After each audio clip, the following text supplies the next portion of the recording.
When we started out to build a Demon, we didn't start out to compete with anyone else in the industry. We started out working from our background and being the best version of what we could be, because we are completely different. We are not trying to be a sports car. We are not trying to be a pony car. We're trying to be a street strip muscle car, and there's no one else in that space. We decided very early on in the project that the key to success on this car was going to be the last tenth.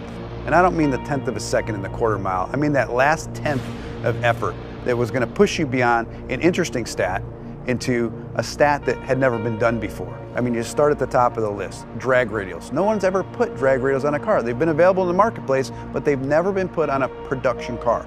That's a first that we're very proud of. Transmission. No one has ever put a trans brake in a production car. No one has used the air conditioning system to cool the intercoolers.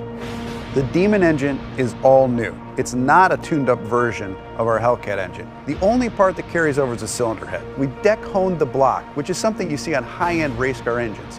New crankshaft, new connecting rods, new pistons, new camshaft, all new valve train, and a new larger 2.7 liter supercharger. So all of those things that make it a dedicated drag car, all of those things that make it awesome on the strip, you can completely modify. You can make this car as comfortable or as crazy as you want it to be.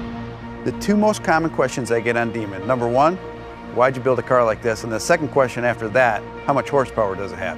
And I always tell everybody, I'll tell you the horsepower, it's amazing, but I want to explain to you the full performance package and everything that that horsepower enables. I'm going to walk you through a virtual run of what it's like to drive a Demon.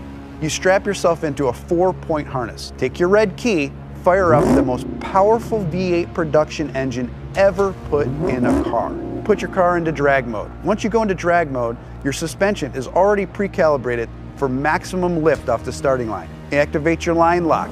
Start spinning your drag radials. Get them hot and sticky, over 200 degrees. You literally have dripping rubber off of your tires. You creep to the starting line. Adrenaline is flowing. You're pre-stage. You're 7 inches away from launching this car. Trans brake, check. Torque reserve, check. Yellow, yellow, yellow, green, launch. You leave the starting line at 1.8 Gs, harder than any car has ever accelerated off the starting line.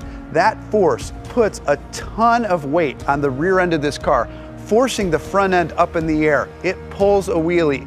First gear, second gear, 0 to 30 in 1 second.